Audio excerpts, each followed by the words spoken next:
Welcome back to the Great Attorney Chronicles. And now, let us resume and begin the adventure of the unspeakable story. The Hound of the Baskervilles.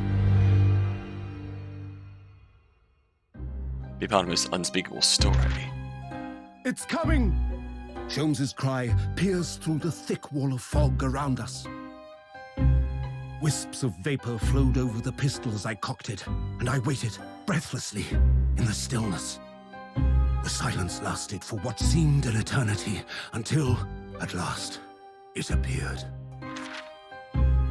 From the shadows of the cloud, an enormous beast sprang out upon us. A hound it was, but not such a hound as any mortal has ever seen. Its eyes glowed with a smoldering glare. The whole of its ox-sized body was outlined in white-hot flames.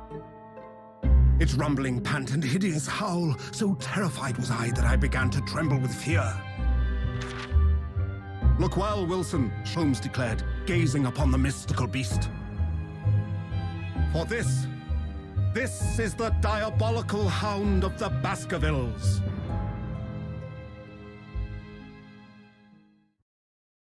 So it is. So it is. Our first 2 months in London passed by in a flash. That disconcerting courtroom experience we were first thrown into on the day we arrived in the country. And in Soseki-san's terrible ordeal that had followed closely behind, we had emerged victorious. However, there then came an abrupt end to our opportunities to appear in court. Which was hardly surprising, of course. I was nothing more than an amateur, an unknown student of law from a faraway land. So life in our little office was very quiet. That is, until it was shattered one day by that fateful telegram.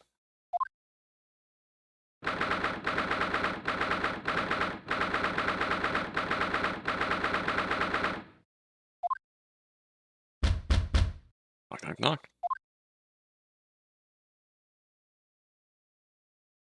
Oh, God, rather charming. That morning, I was woken by the unreserved knocking on the door by the telegram boy. After he had gone, Suzato-san's behavior became very obviously strange. Suzato-san? Yes! It's time to leave for court already. Let me see. What case is it today? I don't think I'm scheduled to defend anyone at the moment, am I? Oh, no, of course not. How silly of me.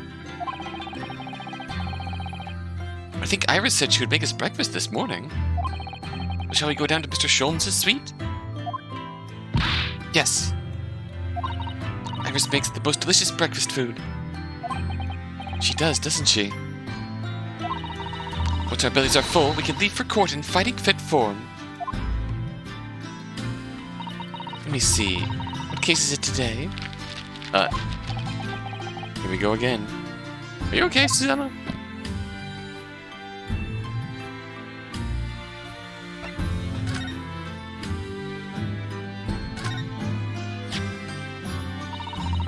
Means a great deal to me, you know. That you cherish his armband so and wear it each time you appear in court. Well, it's very important to me. It's what shows I'm a lawyer. And whenever I wear it, I feel as though it gives me strength. Through Kazuma. I absolutely can't be without it. Especially when I'm at a critical point at a trial. But, just the other day, I noticed you wearing it when we went to visit that park. Sometimes I forget to take it off. Oh.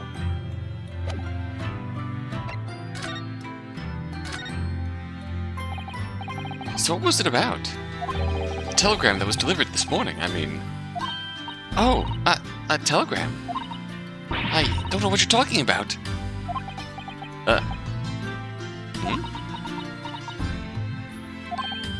Sorry, but you're not going to get away with that. Well, I didn't think I would. actually, don't give it a moment's thought. It's nothing. Nothing interesting. Boring, in fact. Just a boring old telegram.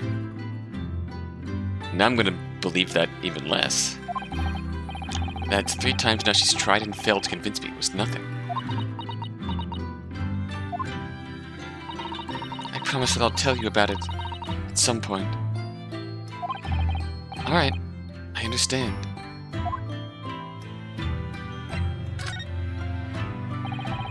I suppose Soseki-san will have arrived back in Japan by now, won't he?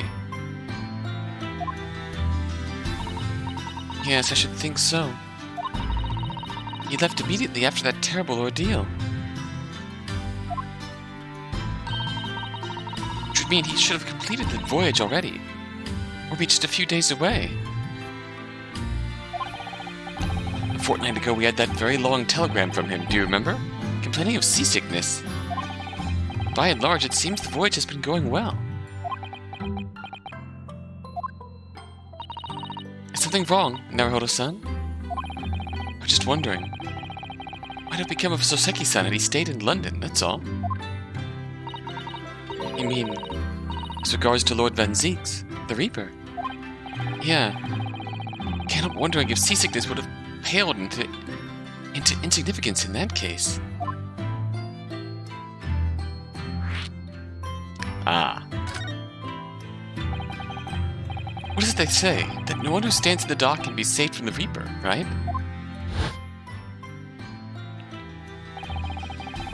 Like the way that nightmarish trial ended on the very day we arrived in London.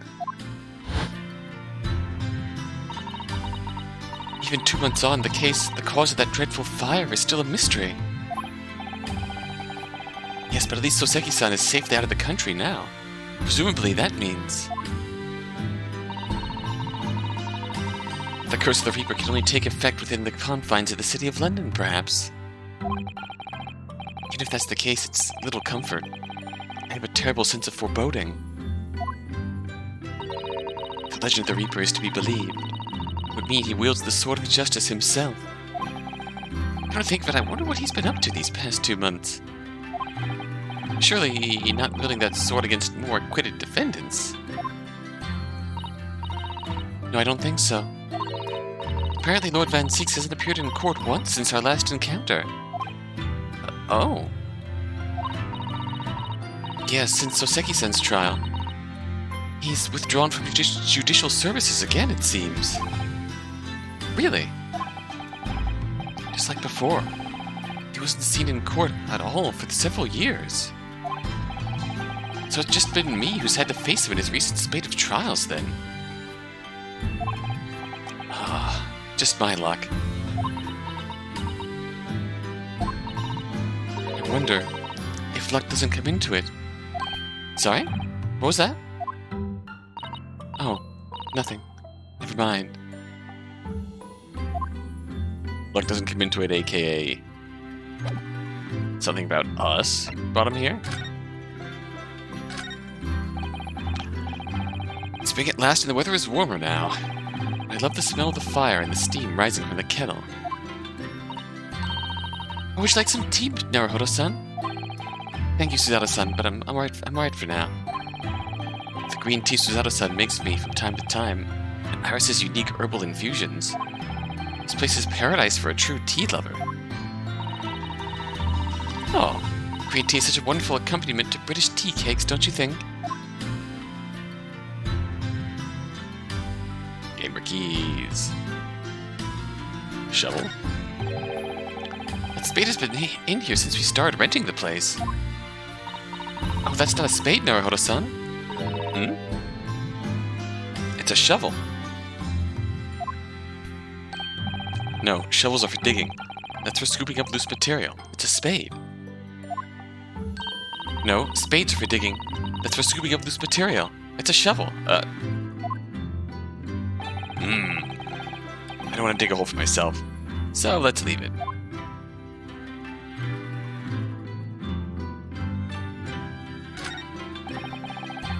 Just the tea set that Suzato-san brought with her from Japan. Let's hope she hasn't noticed me slipping sugar and milk into my cup when she makes it. It's just so bitter. Tea's a drink to be enjoyed, Naruhodo-san. You really don't have to force yourself to drink it, you know. I don't like to see you screw up your face so. Oh, well. He clearly wants to drink it with you, so. Ah, that's supposed to be the telegram. Let's see. Ah! No! You mustn't look at that. Not under any circumstances. Alright, I won't. I'm sorry, Naruhodo-san. You can be very mischievous at times. And put the telegram away if you don't want people looking at it.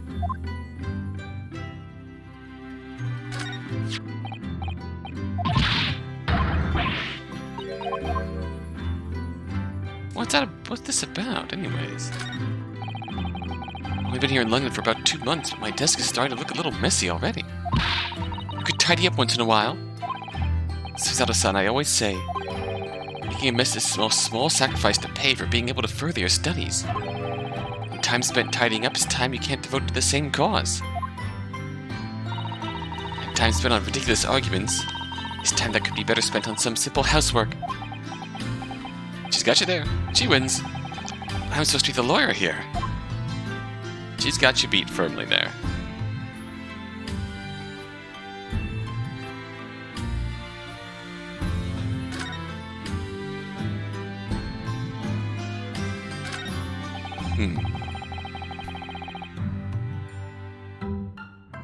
Do you know I'd never seen inside your room there, Susato-san? Never even peeped inside. I should think so, too. A young maiden's private chamber is a place of bittersweet secrets, you know. Whatever you say, young maiden. She's right, that's a healthy roommate behavior. Don't go snooping inside your roommate's rooms. We're rather lucky to find that old aquarium left behind here. The prawns we put in there are doing rather well. And the anemones, too.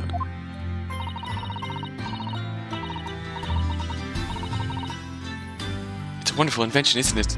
The sea, behind glass, in your room. Another example of Great Britain's greatness. Having to clean it out and change the water isn't so great, though, is it? Some things never change.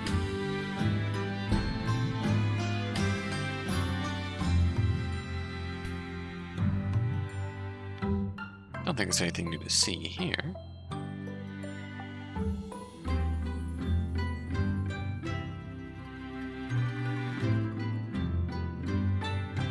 I think it's time for us to go downstairs.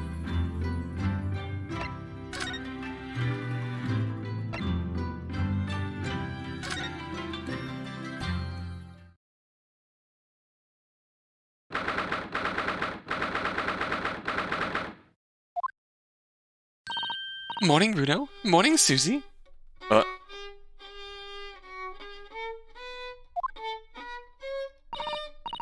morning, Iris. Iris? What is it, Runo?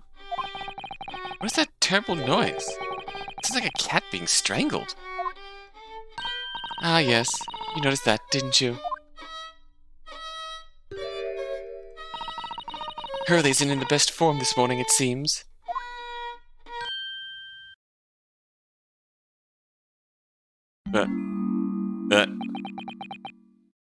Hello.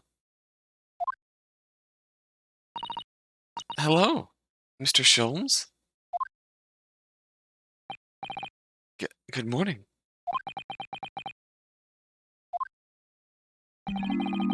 Good morning. To die, perhaps. Has something happened, Mr. Sholmes? You look miserable, and the way you were playing the violin before. My analytical mind is dead.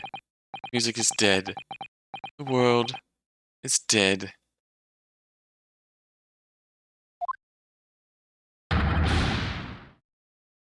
Damn this blanched existence! That's all it is, my dear fellow. Nothing of consequence. I'm afraid I don't understand. Well, Iris, isn't it time we ate? Dry toast and insipid coffee for me, if it's not too much trouble. Meow.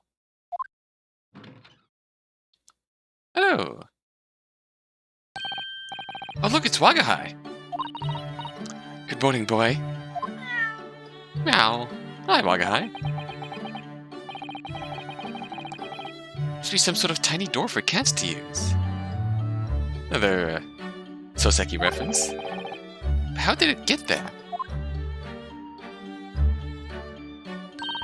Well then, everyone, time for breakfast. Oh, wonderful. Let me help you, Iris. It would indeed be a fine day to die. I knew something looked different. Something's missing from Mr. Sholmes' desk. Ah.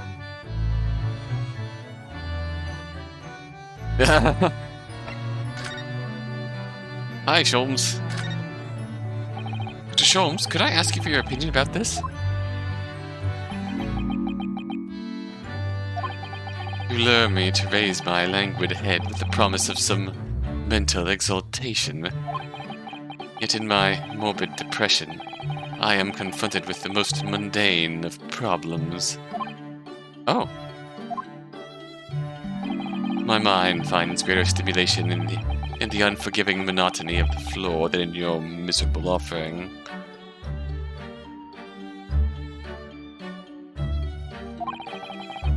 Oh, is that help? Oh, my head weighs heavy on my shoulders.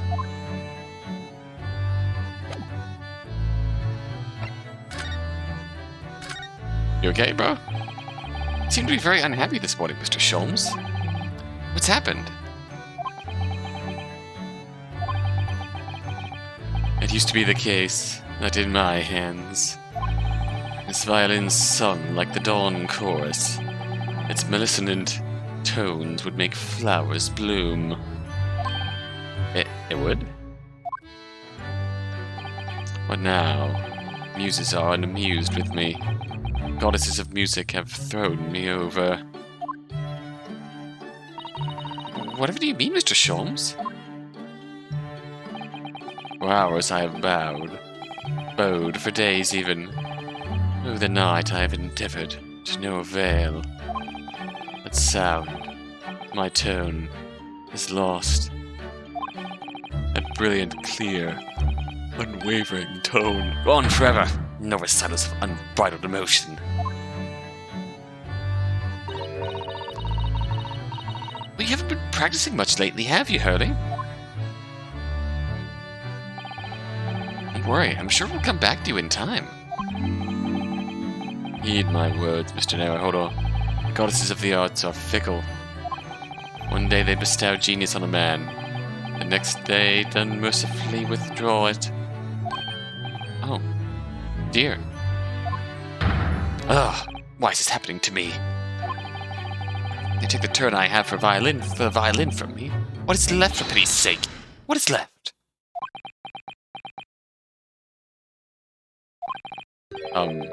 Deduction, perhaps? Is that what you're known for?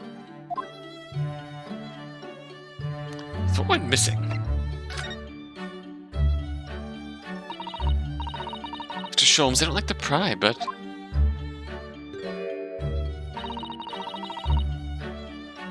Your desk looks rather empty today. Well done, Miss Susato. Your observational skills do you credit. Oh, no, Mr. Sholmes. They pale into insignificance when compared to yours. You'd struggle not to notice, wouldn't you? You mean Hurley's great analythoscope? That's at Windybanks now. Sorry? It's at a Windy Bank? No, Windybanks. The pawnbrokery. Pawn... what? You mean you've pawned that enormous machine of yours? There's some considerable value, you see. Quite undeservingly. But isn't it a very important machine for your work? I do wish you had consulted us if your situation has become so desperate. I should have gladly passed what little income I have to you. Dear madam, things are far from desperate. But the pawnbroker has your wonderful machine. How can it be anything but desperate? The use of a pawnbrokery is quite ordinary here in London, I assure you. It is? Doesn't sound ordinary at all. It would seem that neither of you fully understand how pawnbroking works. Oh, what's to understand exactly?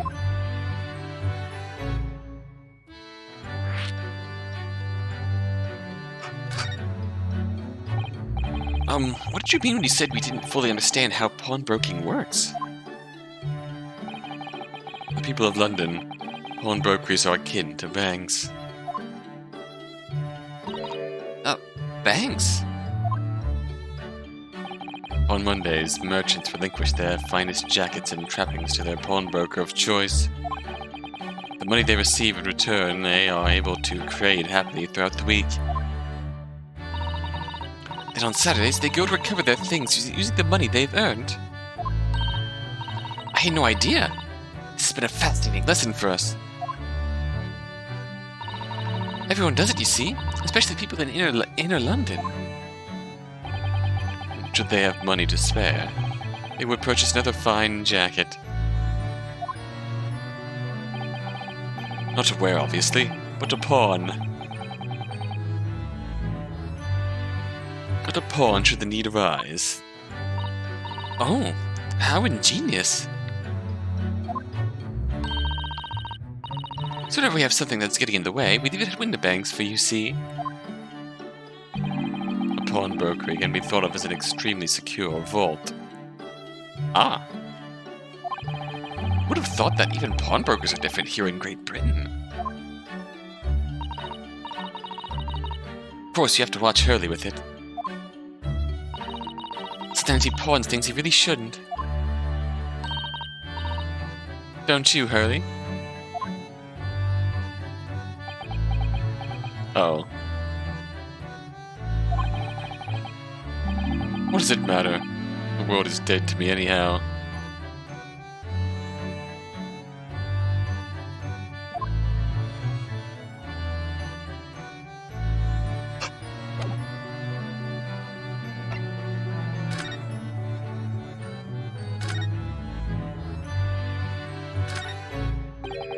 Look at Mr. Sholmes' desk. It's completely clear. Is that enormous machine usually on it? I can never hope to understand what goes on in the great detective's mind, Mr. Naruhodo. Why, next time we're invited, we may find he's vacated the entire suite. That's scarily plausible, actually. Yeah. Break time. It's complete. Let us continue examining the Sholmes estate. A fire is burning comfortingly in the grate again today. It's a very different feeling to a Japanese hibachi somehow. Oh, look at that photographic print of a lady displayed on the mantelpiece. Could it be? Yes, it must be. It's the woman. Oh, how exciting. Is that supposed to mean something to me? The woman? The woman! Is that an Ivy and Adler reference? That could be an Ivy and Adler reference. These are mementos of Mr. Sholmes' past cases, I think. If you'd been involved in my case, I wonder if the beefsteak from La Carnival would be on display here. Yeah. A mystery shoe, a curious hammer, some mysterious dancing men, a bust of Napoleon, what an entrancing collection. Looks like an untidy assortment of junk to me, rather than like what's on my own shelves. You really ought to learn to keep your things in order, Mr. Naruhodo. No favoritism there at all. Up there, there's the bust of Napoleon. It's all sorts of these shelves. Chemistry apparatus, books, papers, and lots of things I've never seen before. It's all heaped up so high I can't help but feeling that the whole lot is going to topple down at any moment. Oh, it's such a charmingly untidy collection of paraphernalia, isn't it? It just looks messy to me, like my desk. But you, Mr. Naruhodo, must learn to tidy up after yourself. No favoritism there, then. It's charming when you're a great, quirky great detective. When you're a lawyer, it's just a disorganized mess. That is a nice chair.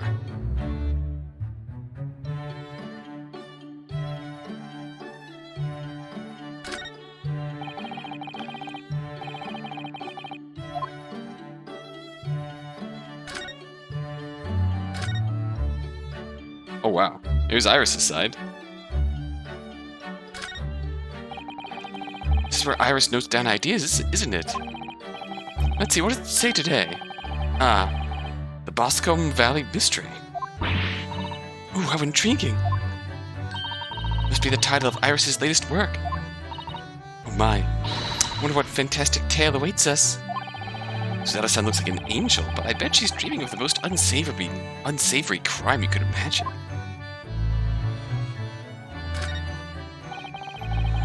It's a charming little white shelf, and full of charming little bottles, too. But the contents of them aren't quite so charming, it seems. Science is the future, Mr. Naruhodo. You can't deny it. I'm saving my money so that I can buy some chemistry apparatus as well. Law, chemistry, takedown throws. What diverse skills you boast, Miss Susato. As useful as they are, I'm not sure that my throwing skills are worthy of inclusion in that list. Hey, self-defense is important. Gamer keys. I think that I haven't seen Iris doing much writing recently. But there's paper already set up in the typewriter. Look, as if she's about to start. Reminds me when I mentioned that Iris was in the process of writing a full-fledged novel. Mr. Natsume was most impressed. Ah yeah, Mr. Natsume.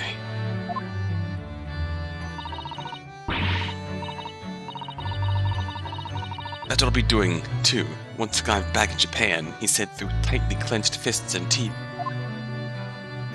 I can visualize the pose in my head.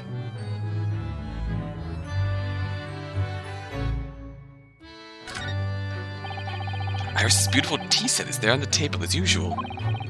Some of one of her special herbal blends always helps me to relax when I'm feeling the strain.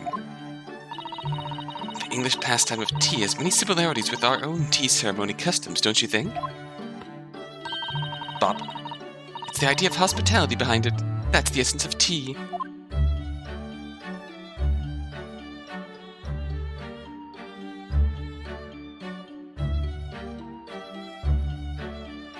Okay, I think that's all there is to see. Other than Iris herself.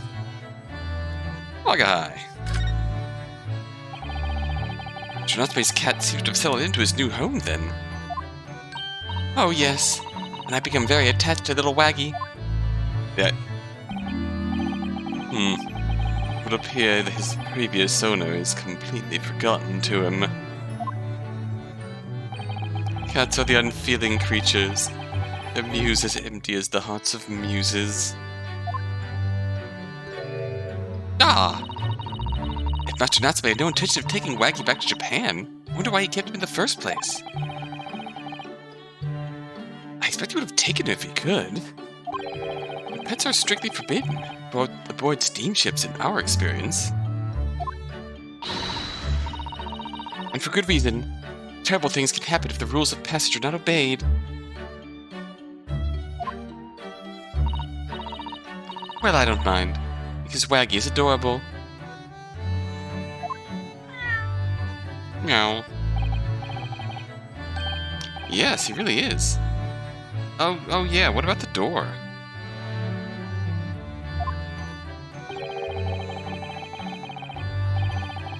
I remember seeing that tiny thing at the door, in the main door before. Where did that come from? Oh, you noticed? You are observant, Runo. Look, I use this. It's my latest invention. What is that? I call it the cat flapomat. Gosh, a machine for making doors just for cats? That's right. I can make a cat flap for little furry friend like Waggy in seconds. I can do it in any door doll, no matter what it's made of. It's very powerful, you see. Would it have been quicker just to make the cat flap? Are they making a machine to make the cat flap? Well, yes, maybe. But now I can make cat flaps anywhere I like. A powerful skill. Oh, I think it's wonderful.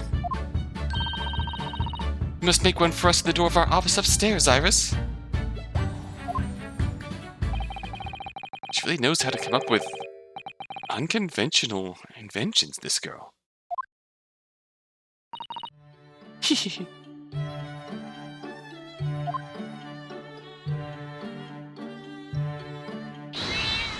Oh.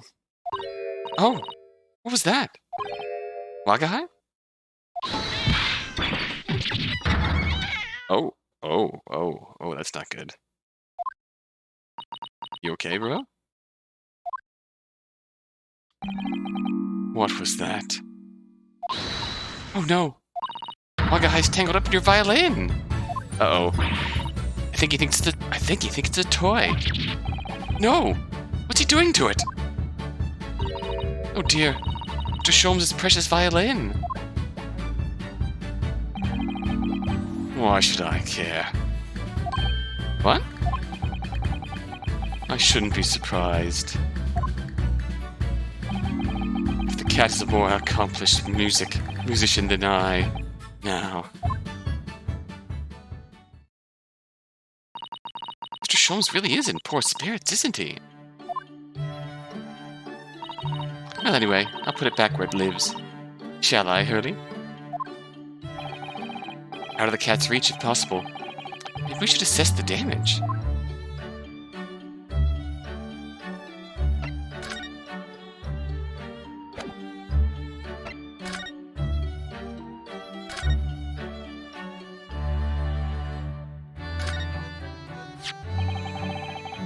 This is the violin, isn't it? It's a Stradivarius, one of the finest violins in the world, made by the renowned Italian luthier Antonio Stradivari. Oh, I see.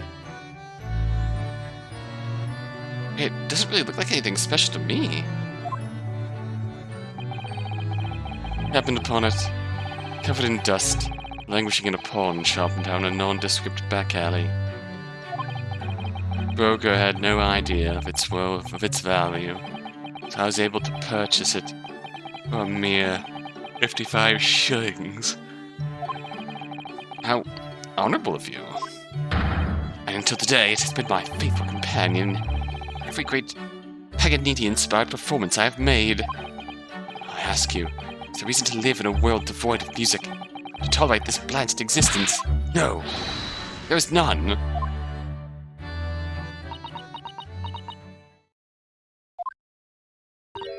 Mr. Sholmes? What, dear madam? What?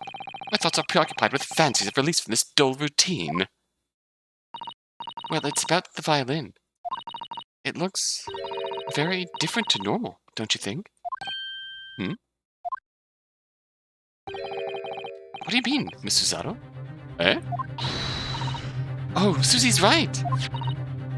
Yes, the tone of the wood is completely different. That's not all. I'm sure there was no crack here before.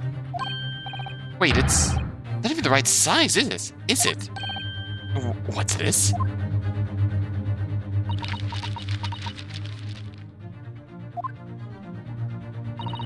I'm terribly sorry to have to tell you this, Mr. Sholmes, but that instrument isn't a violin at all.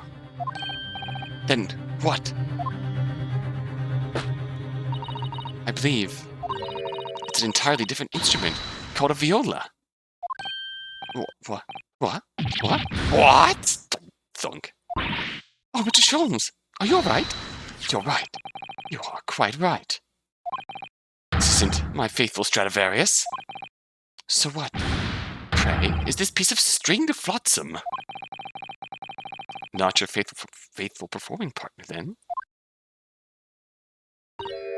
Ah, I see what must have happened. You do, Iris? This is just a simple mix-up. Sounds like Iris might be able to tell us exactly what's happened if we ask her. Alright. Adventure.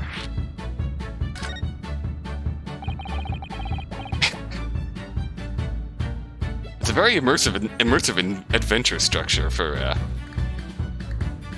what is essentially a normal day in the life of Sherlock Holmes. Alright, what do you mean by a mix-up, Iris? Well, you see, this violin... Sorry, this viola, I mean... was at Windibank's until last week. At the pawnbroker's? Not Mr. Sholmes' beloved musical partner. Ah, there's a proverb from the East, with which you are no doubt familiar, my dear fellows. Always let a beloved child travel. Yes, indeed.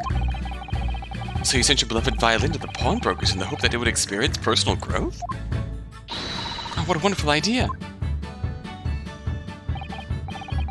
Last week I pawned my great analytoscope in order to release my precious instrument. It would appear Mr. Windibank mistakenly furnished me with this tawdry fiddle instead. My ears cannot be deceived by the hollow timbre of this piece of timber. No, but your every sense was deceived by the fact that it just had strings. Yeah, sure. A fine state of affairs this is. And why I always say, Mr. Naruhodo, never trust a pawnbroker. They will try to fiddle you every time. Yeah. But earlier you told us that you could think of a pawnbroker as an extremely secure vault.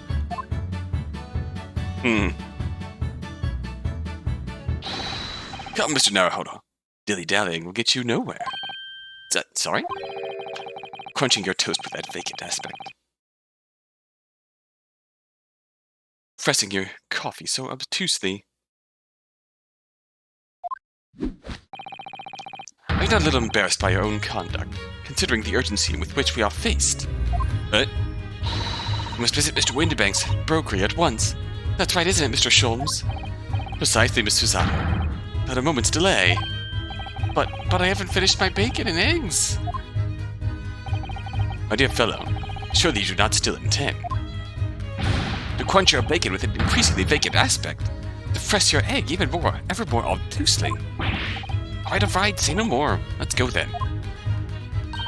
Don't worry, Runo. I'd be happy to heat it up for you again later. Oh, thank you, Iris. As it happens, I am rather curious to see what a British pawnbroker's looks like. To the pawnbrokers.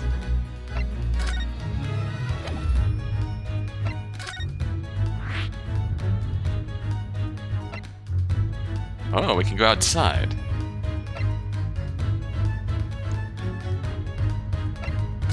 Let's go to Baker Street first.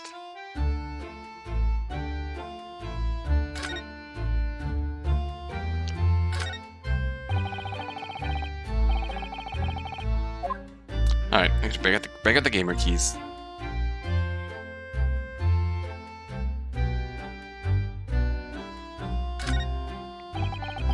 Look at the different things in the window of this shop. Ah, that's Windibank's. The pawnbrokery. It looks much smarter than the pawnbrokers in Japan, doesn't it? Yes, you're right. I find pawn shops at home rather inapproachable, personally. Reminds me of tearfully parting with my favorite fountain pen. I felt so miserable. What doesn't kill us makes us stronger, Mr. Naruhodo.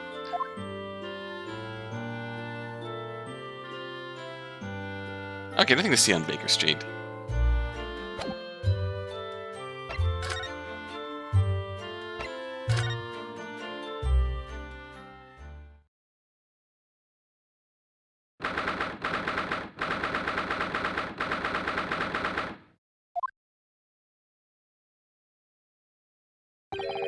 So this is a British pawnbrokery.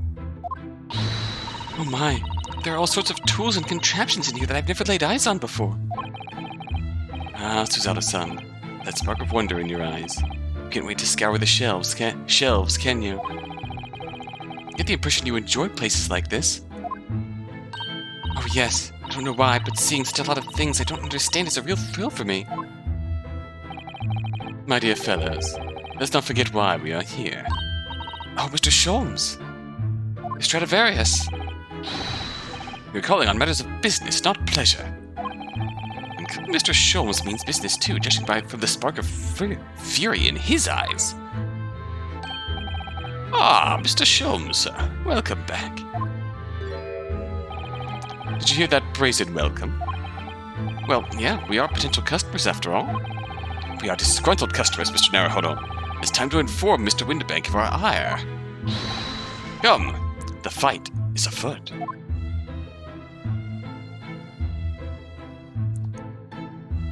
Clearly, the first thing we do is profess our status. Mr. Winterbank, about this. Well, let me see. I'll give you tuppence for it. No, I don't want to pawn it. Fair enough.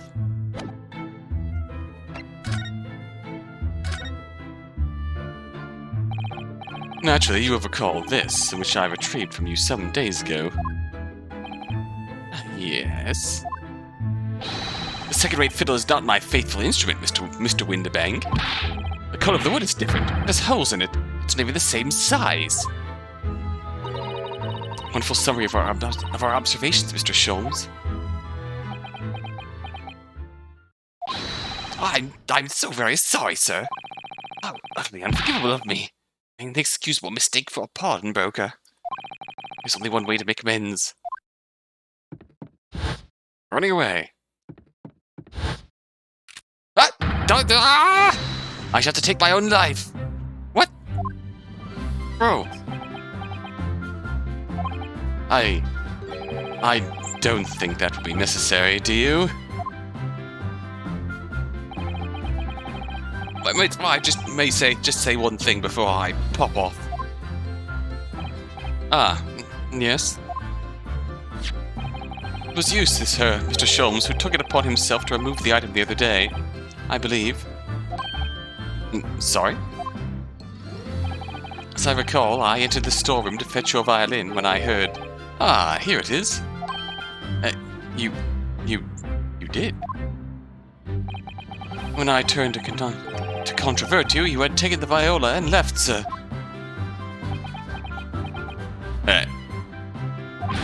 However, there can be no doubt that the blame lies firmly at my own door for allowing you to leave. I shall not grumble or grouse any longer. May this guilt lie with me, no! No, stop, my dear fellow. The fault is mine.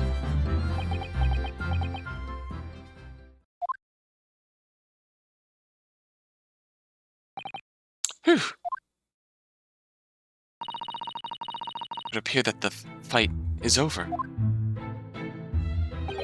I do humbly apologize, Mr. Winterbank. Evidently my questionable disposition precipitated this tragedy. Well, you wouldn't be Mr. Holmes without that questionable disposition, now would you? I do believe you might be right, sir. It's either laugh or cry, I suppose.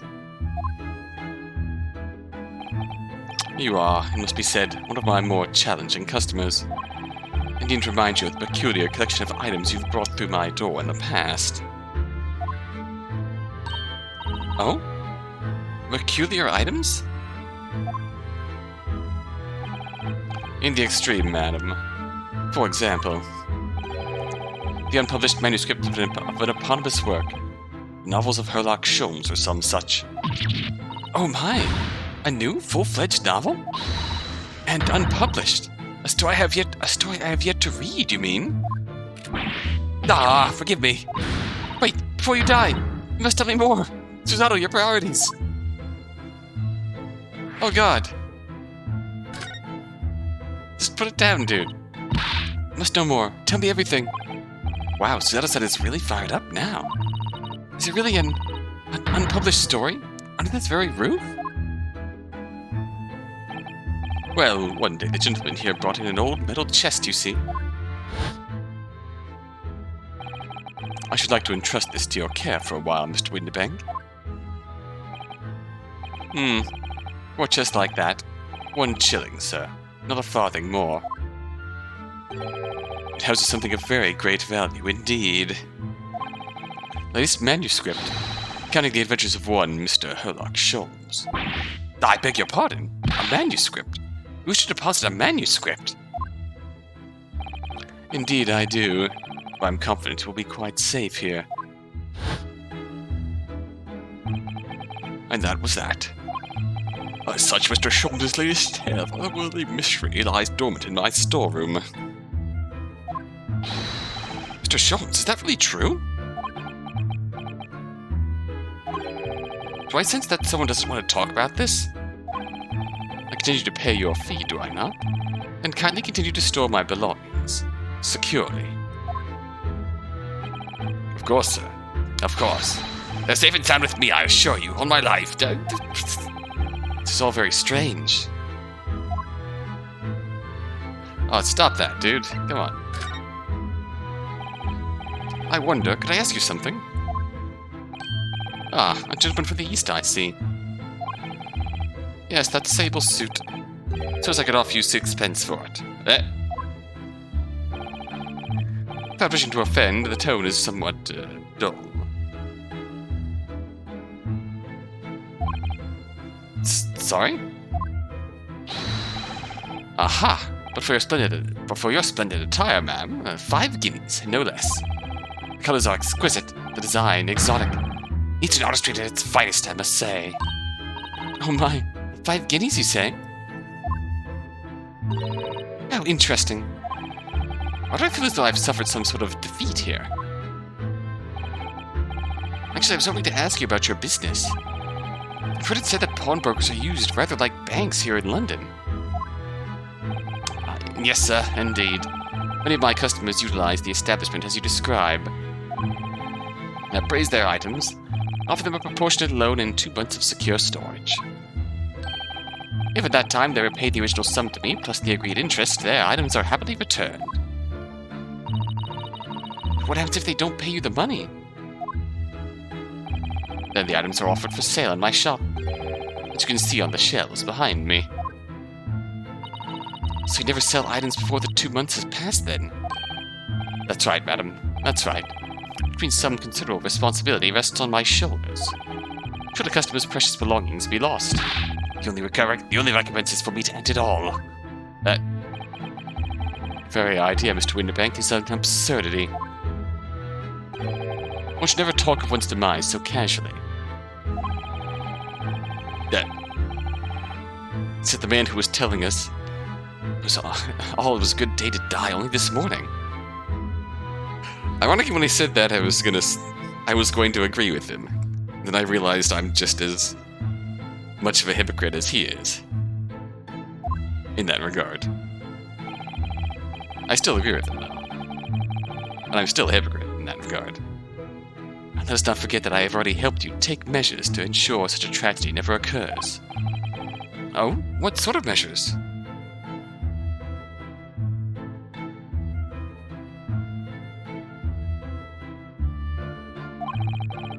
I engineered a simple device which Mr. Windibank has installed here at his shop. I call it the Red-Handed Recorder. Is that not so, Mr. Windibank?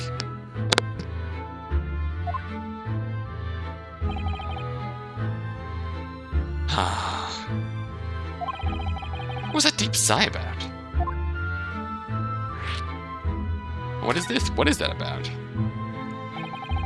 What on earth is a red-handed recorder? Use your eyes, my dear fellow.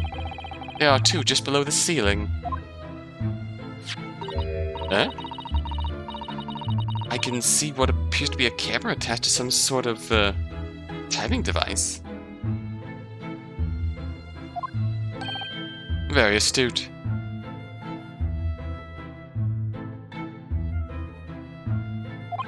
It is indeed a camera, furnished with some 100 pieces of celluloid film. Every 30 minutes precisely, the camera automatically reports the appearance of the shop.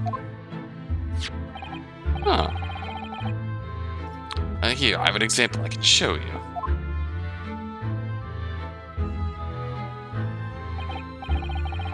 Huh. Ah, yes, a print from the camera. Set to record the activity at the shop counter. It developed a special type of film so sensitive it produces a crystal clear image even in darkness. It's quite something. Really? That's extraordinary. Yes, you can clearly see the counter and the door behind it. Look.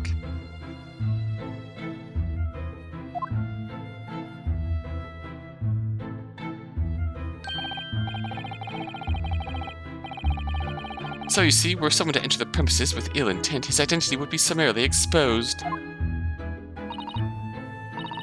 But did you not say that the photographic prints were taken at 30-minute intervals? Indeed, as you say, my dear madam. Then what if the incident were to occur in between times?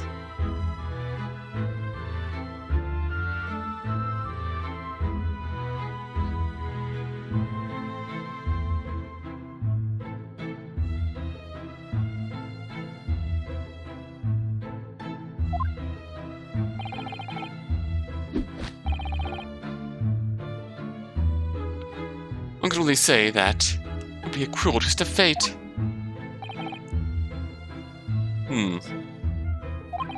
I must confess, your devices have been giving me some cause for distress of late. Beg your pardon, Mr. Winterbank. Surely they are anything but distressing. Reassuring is the word. It's the cost of the film, sir. You most graciously placed not one, but 2 cameras in my shop, after all. Which means I must pay for nigh on 100 ugly useless prints every single day. I'm afraid the cost of the film will break me before I'm very much older. Yeah, that is a bit of a dilemma. Nevertheless, a small price to pay to ensure the safety of my preferred pawnbrokery, no? My dear fellows, we verge on an age where safety and security come at a price. Oh! Heaven help us.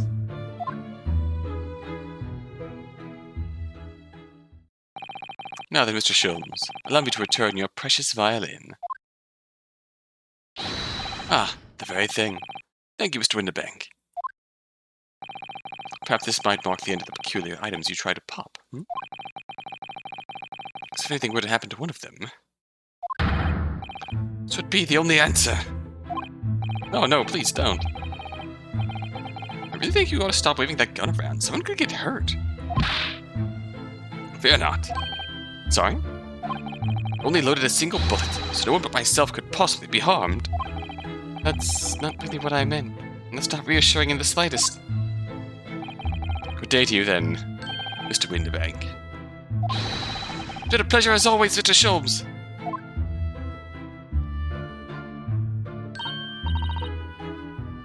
So, Mr. Naruhodo.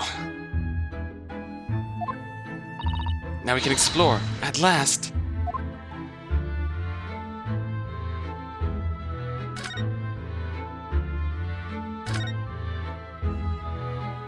Creepy dolls. Look at this. Whatever could it be used for? I have no idea. Ah. There's a small catch just there. Look. We're going to open it, aren't we? Oh. Oh my! It's amazing! It has some sort of spring-loaded mechanism. Which we'll never manage to put back the way it was before. What are you two doing? What? Us? Nothing. No, nothing at all. Whatever this device is, it seems to have a pair of little windows to look through. It feels as though I've seen something rather similar to this elsewhere. Is this another device of theirs? Oh, didn't mean to do that. Gotta break out the gamer keys.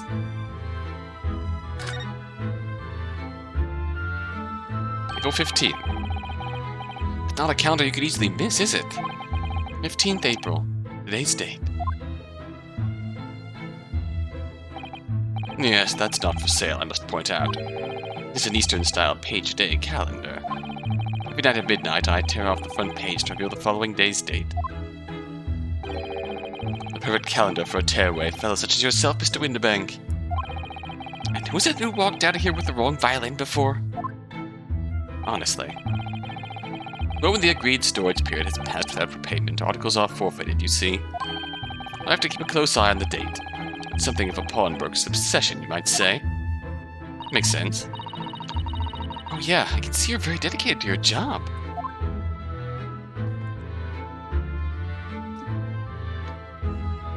Ooh.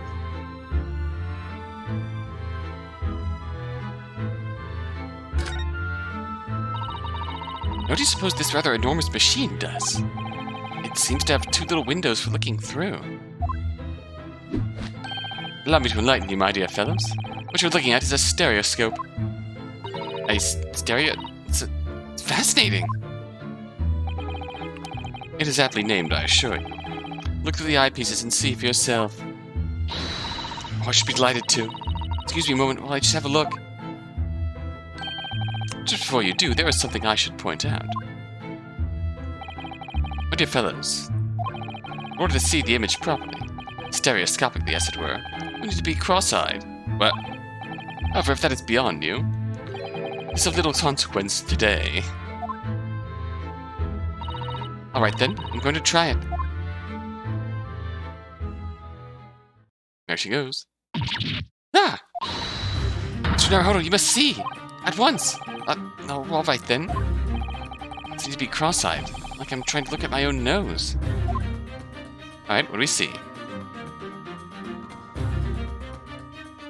Oh! What the? I don't believe it. It's a photographic print, but it seems like you could reach out and touch it. Oh. Yes, the sense of depth is startling, is it not? Stereoscopes are one of London's many fads. They're often found in little stalls in the park. People queue for hours just to see them. Why? What are people meddling with such Why are people meddling with such black magic? It is no magic, my dear madam. It is, well, far too complicated to explain at present. I shall save this lesson for another day. Oh.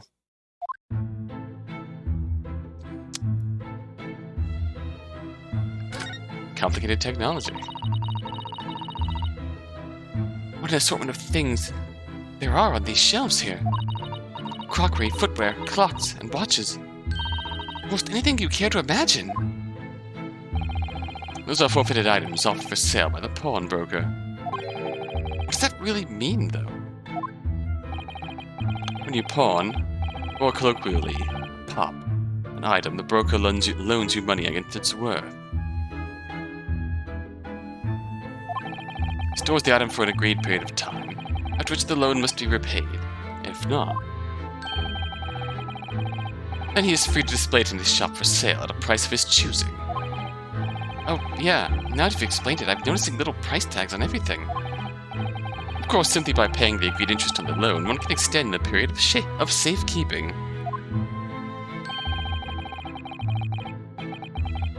So you may pawn that black garb of yours without fear, my dear fellow. My t-shirt university uniform? Never. It embodies my student spirit. We won't do that until the next game.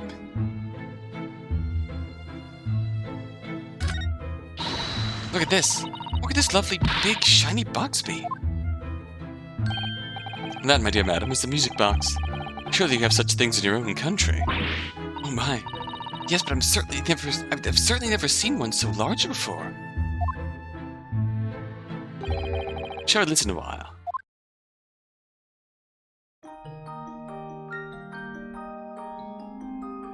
Oh.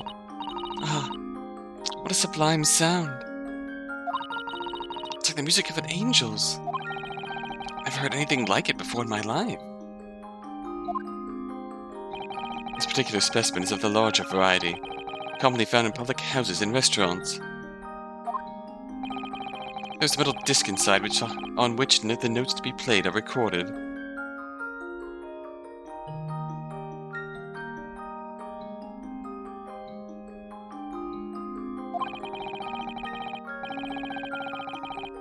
Simply by replacing the disc with another, any music you care to imagine can be played.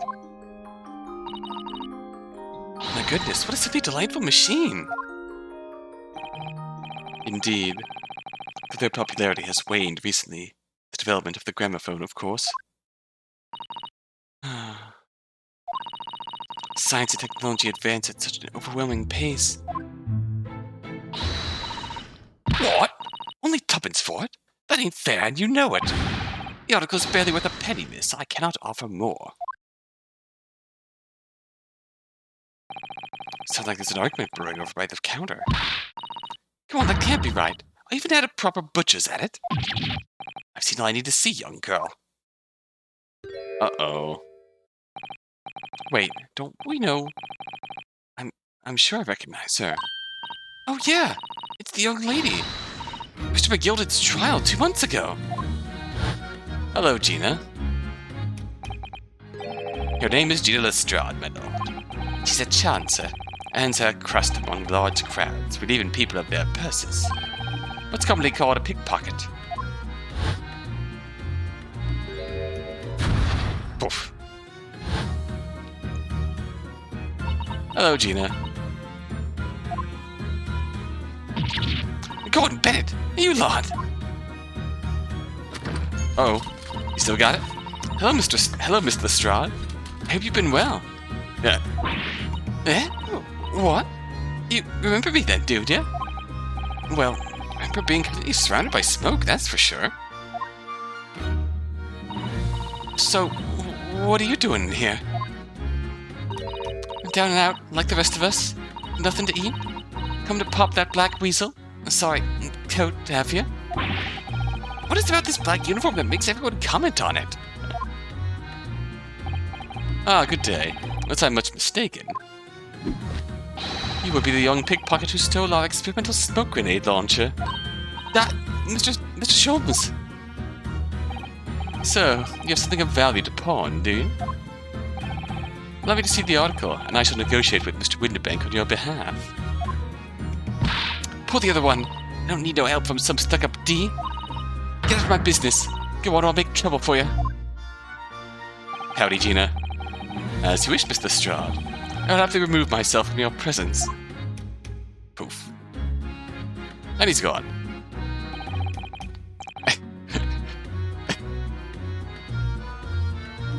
I'm just imagining the meme of that guy. The guy in the street giving you the peace sign and slowly fading out. That's just Holmes. I'll happily remove myself from your presence. Peace sign. Fade out.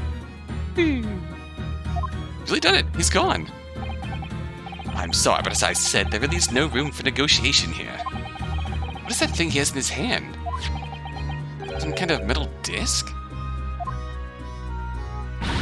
And you, go on, leave me alone. Oh, Mr. Lestrade, let's pretend we aren't here. We shan't be offended in the slightest.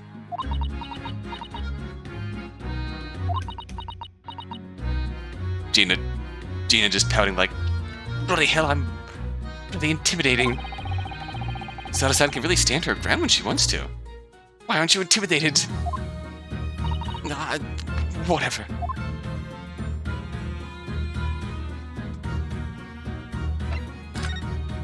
Hi, Gina.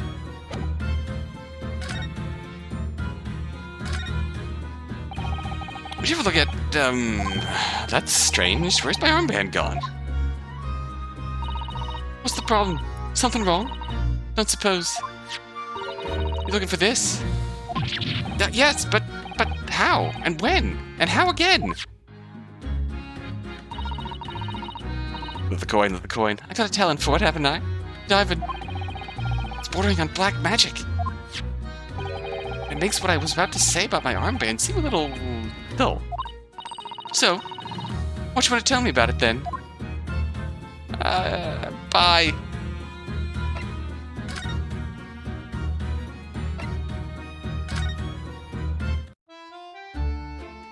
I just wanted to see if Sholmes is out here hiding something.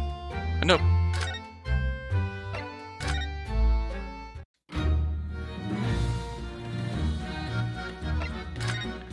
Alright.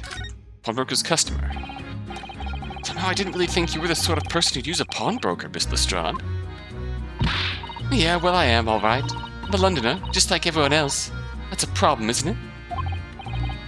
No, not at all. It's just that, well... Oh, I get it. I know what you're thinking. That thing probably didn't even belong to her. Probably got on the dive, didn't she?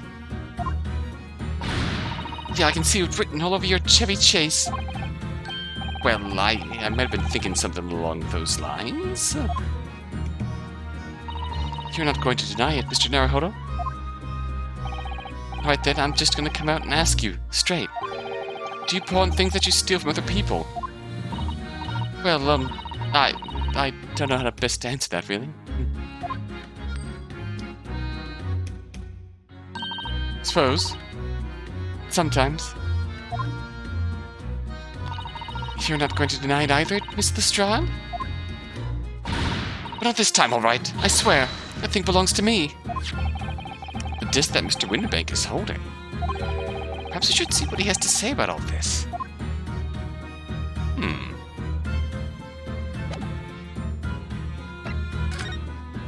Suppose we should. We'll do that next time, though. Until next time. Until then.